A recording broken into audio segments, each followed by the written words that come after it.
desde 1808, o tráfico de escravos era proibido nos Estados Unidos. O Brasil, em 1810, já tinha se comprometido a acabar com o tráfico de escravos. E se comprometeu várias vezes assinando leis com a Inglaterra. Só que o Brasil assinava as leis e não as cumpria. E é a partir daí, desse momento, que os brasileiros introjetaram a ideia de que se tu não concorda com uma lei, tu não deve cumpri-la e pode disfarçar assim. Então é aquela história para inglês ver, né? A partir de 1831 ficou determinado que todo e qualquer escravizado que entrasse no Brasil ficaria imediatamente livre. E a partir daquele ano nunca se traficou tanto. E aí, cara, a partir de 1851 ficou realmente difícil trazer traficantes para o Brasil. A questão é que o homem mais rico do Brasil naquela época, e segundo o jornalista Hélio Gaspari, o mais rico do Brasil em todos os tempos é o Joaquim José de Souza Breves. Era dono de 52 fazendas de café e de 6.000 escravizados. E aí ele percebeu que a coisa ficou ruim, né? E aí o homem mais rico do Brasil acabou contratando o Nathanael Gordon para ir buscar escravizados lá na África, totalmente contra a lei.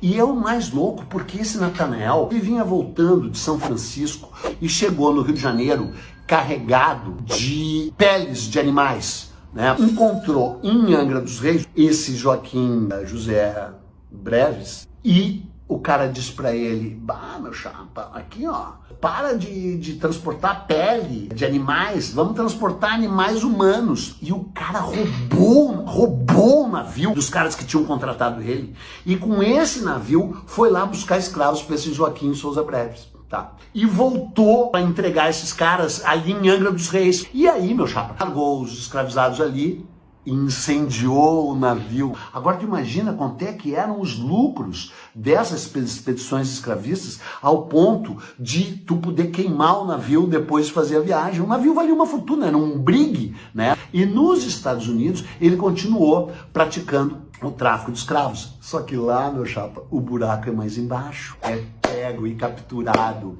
e levado para julgamento. E ele fica totalmente tranquilo, porque ele tem certeza que ele não vai ser morto, que ele tem amigos poderosos, ele contrata advogados incríveis, tá? Só que daí, cara, um dos promotores, e especialmente o Abraham Lincoln, queriam dar um exemplo que os Estados Unidos cumpre a lei. E ele vira o bode expiatório. E aí o tempo vai passando e a imprensa cobrindo o caso, e aí ele é condenado à morte. Levam ele pro meio no pátio dessa terrível prisão para ser executado. E aí o promotor faz o seguinte discurso que eu vou te ler: deixe-me implorar que o seu arrependimento seja tão humilde e completo quanto o seu crime foi grande.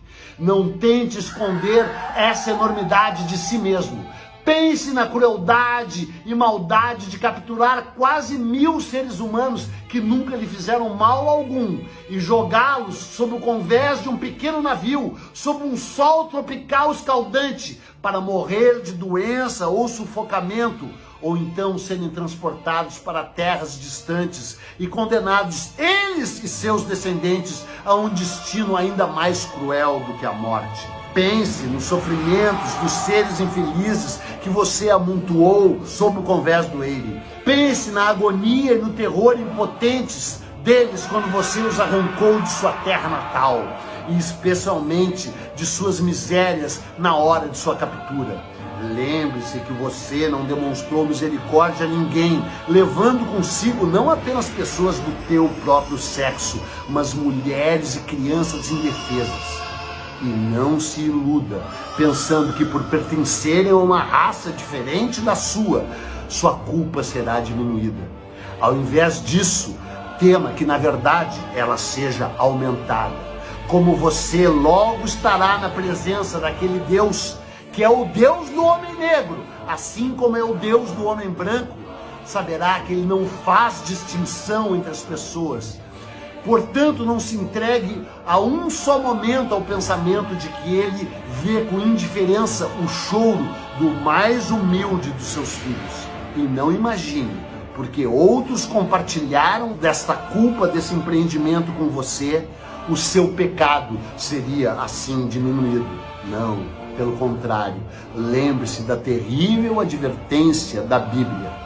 Embora de mãos dadas, os ímpios não ficarão impunes.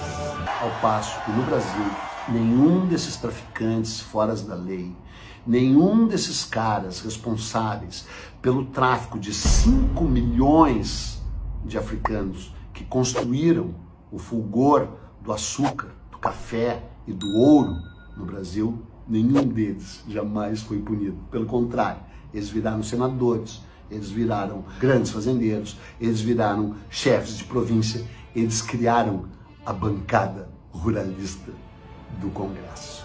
Eles continuam aí.